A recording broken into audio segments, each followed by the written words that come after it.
เมื่อสูงค่าเมื่อในเฮาอ่อนกันมาเฮ็ดด้วย activity และ intent ค่ะนะหังความน้ำเย้าค่ะวัดความเหลวมันตั้งสุดเขาเปิดไว้ดีแต่โครงสร้างโปรเจกต์มาค่ะนะว่าที่ new แล้วก็ Android application project เขาติดตามชื่อมันว่า new intent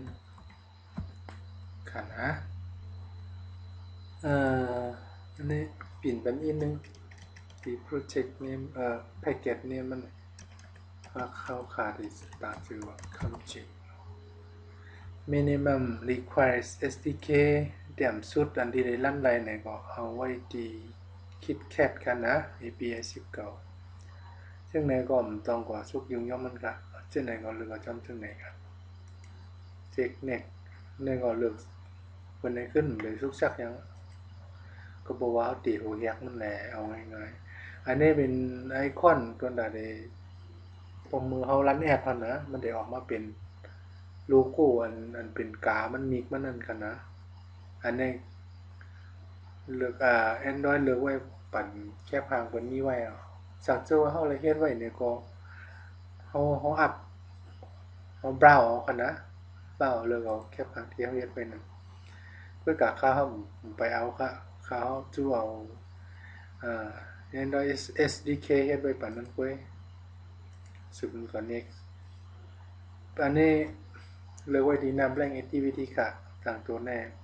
ไปเลยสุกยุงจอมแน่ก็มันจึงโปรแกรมเลือกไว้ปันค่ะตัวอย่างว่าฟินิชใครเปิ้ลหึงยินนะคะนะก็บอกว่าเครื่องของค่าได้แล้วมันเอกใครเทิงอีกนึงปามก็มี not responding แข่งกัน responding แข่งกันหนึ่งมาเอาค่ะนะ new instant project อันดีแอปพลิเคชันที่เขาเปิดว่างมาไว้เหมือนกันเนี่ยมึงออกมาเหมือนเดี๋ยวเปิดมาทีหน้า layout มีนหนวนตั้งไว้กันไปมือมันเลือกว่าด้วยที API 19ในขณะเดี๋ยวเลยหันเครื่องกูกำนั่นเอานั่นมาปะเอาค่ะนะ new project เขามีข้อความเหมือนว่า hello world ว่าในคำวันนั้นอันนี้นี่เขาใครเจอก็เลยผมเจอก็เลยเขาพวกผมเจอเขาก็ตัวบอกแบบนี้เขาก็เอาก็ไม่เขาใครเอาตัวเลขเขาใส่ไว้ในก็เลยตัวเลขมาเมื่อของค่าในค่าที่ head activity ลักในว่าเป็นอย่างนี้ค่าที่ต่างซื้อมันว่า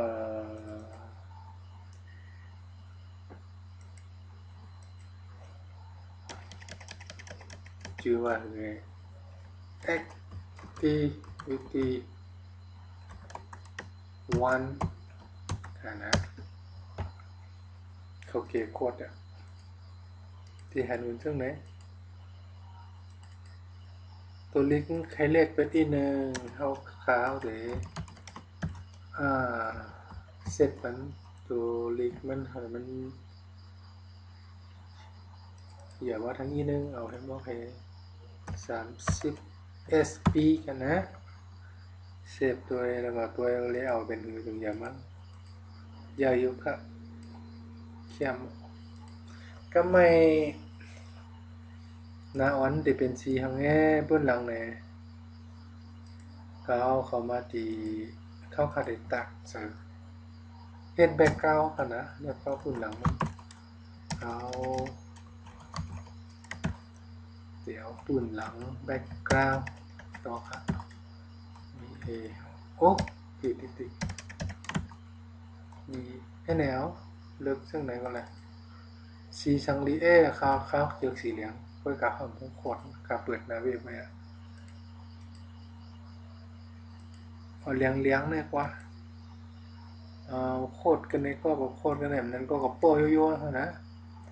คัดกว่าก็เลยอันนั้นก็ขัดโป้ก็เลยต้องไปหาหน่อยคัดกว่า ปล่อยน้องนั่นแหละเสียตัวลูกก็แม่ปืนหลังเป็นหัวเลี้ยงเยอะขนาดที่ตัวเล็กมันใครลำน้องเลี้ยงมันบดกันเนี่ยเทียงเสือนะก็ไปสุกสัก Android check color นะเข้าแต่ให้หรือสี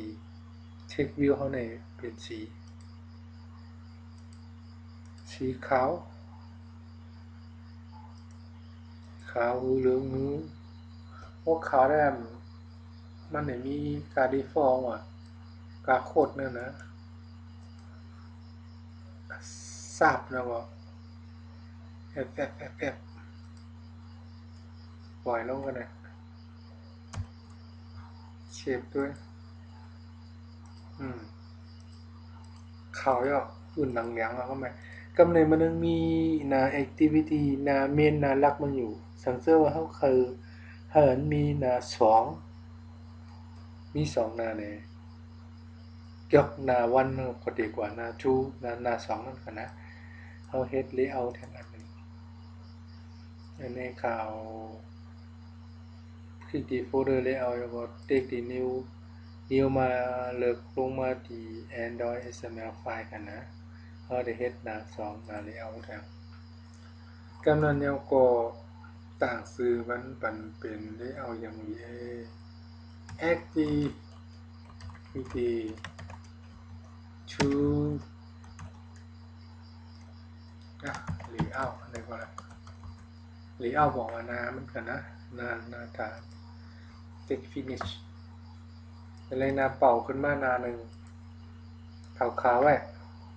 ปื้นหลังมันเอาสีอย่างAndroid background เมื่อไกลเหลียงทำไมเต็กเป็นเหลืองไว้เอาแน่กว่าโคตรในเหลืองเลยพอปีมาปล่อยลงสองเหลืองเยอะค่ะหรือเอาเหลืองเยอะตัวลิกเดียวทางนี้เอาเขาไม่อัดเทควิวมาวาง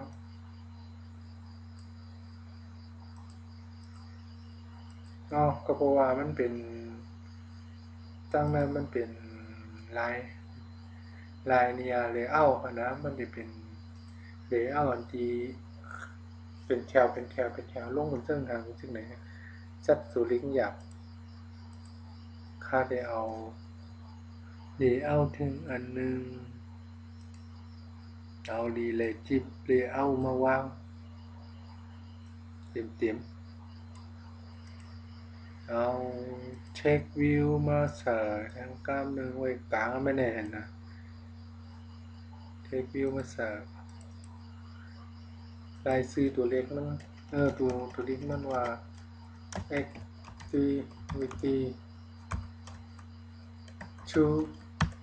ค่ะนะใช้เลขเป็นอยู่ไม่เธอตัวเล็กมันใหญ่ขึ้นเช็คซ้ายบอกกันที่ให้เรา30 SP เหมือนเก่าขึ้นเซฟด้วยรูปเดี๋ยวมันใหญ่ขึ้นมา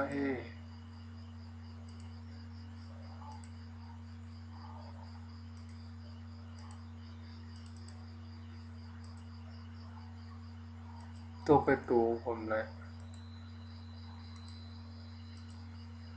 ป้อมถูกผมเลยเท็กไซปืนหลังมันแน่เอาถูกอ่ะคือตัวเล็กเนี่ยเช็คหนึ่งของจริงเช็คคอล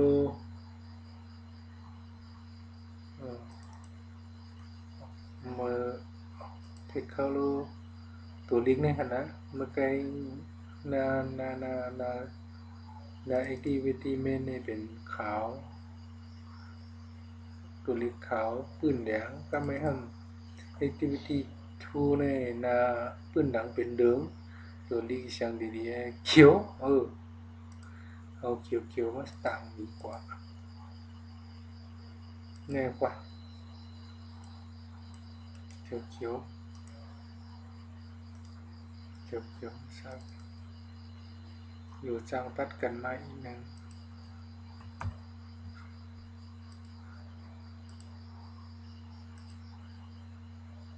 ตึกพิดอยู่ขนาดถูกล่างก็ไหลเอาขนาดเดี๋ยวก็มันก็ขึ้นทีนาเมียนในขึ้นตอนดาดีมันจอกมานะเอกลูกดี activity 1มาหา activity 2ในเขาแต่ใส่บนจุ่มเนี่ยค่ะนะเขาแต่ใส่บัตตอน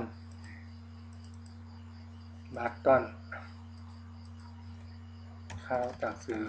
ID มันเป็นบัตตอน BTN คลิกกันนะสื่อในคลิก to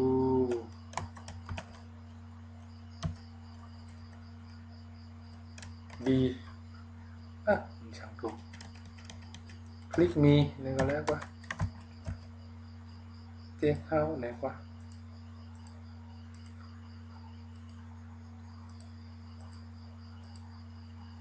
ก็ไม่ขนาดที่มันมีเหลืองๆเนี่ยถึงเชื่อว่าเขาขาตั้งAndroidเป็นแนะนำว่าเขาหมอดีเอาตัวลิงก์ป้าสาดีนาสังขยาขนาดมันได้มีเท่าแต่ไรไว้ในสตริงขนาดอย่าบอกอ้างอิงเอาไล่เฮ็ดในกล่อมอยากขนาดพอความเรื่องเหลือคลิกมีเนี่ยเหรอแต่มีลายมันลายถูกจ้อมแล้วได้เห็นนี้วันตั้งซื้อเท่ากันแต่ไรกว่าดี value กว่าดี string กันนะเข้าแล้วนี่ค่ะเรียก string ไม่เอานะแค่ string ลงก่อนมา string name ต่างชื่อ label มันว่า check button check button เนี่ยก็แบบข้อความมันดีเดี๋ยวออกที่ button นึงขนาดกลุ่มนี้กันเอาคลิกมีเนี่ยค่ะนะก็ไม่เพื่อเขาจะเจอข้อความว่าตัวนี้อ้างอิงกันเนี่ยเท่ากับที่นามือไกลขึ้นactivity main ค่ะนะกว่าที่กันเลยก็สืบเอาอ้างอิงกว่าที่ setting นี่ขึ้นกันนะที่เขาปอกกันนี่มันไกลเขาปอกไว้ว่า text VDN ที่เขาต่างซื้อเนี่ยมันไว้พอเขาคลิกคัดปอกโคมถูกเนี่ยเขาก็ copy ออกมาแล้วก็มาปล่อยนั่นแหละมันมีกันเลยอ้างอิงรีสอร์ทมันas opt นะ as string slash เมื่อไกลขนาดค่ะ copy มาปล่อยเพียบกันในก็ได้ออกมาเป็นคลิกมีก็อันลำลองสุดมันกันในเตรียมมีกันนะช่วงต่างๆตัวดีไปให้ไหนเนี่ยก็เขาจะให้จังไล่ไหนขึ้นหนึ่งก็ก็ให้ไปดีสติ้งแล้วก็อ้างอิงมาต่างเอาอันนี้นะตุ่มเนี้ยกันมีก็ไม่ก็เขาหลุดเขียนโคตรจาว่ากันนะมันจะได้ให้เพราะเต็กตุ่มนี้ก็เกี่ยวกับนาสองเนี่ยเมื่อเรื่องในเต็กก็ไปดูฮะตรงก็บอกว่าเขาไปเลยเฮ็ดโคตรจาว่าแต่คุ้มมันกันนะเขาว่าที่new instance project เขานั้นเขาว่าที่ src มี folder java เนี่ยก็แล้วมันคลิกเขาก่อนเขาได้โค้ดออกมาเรื่องไหน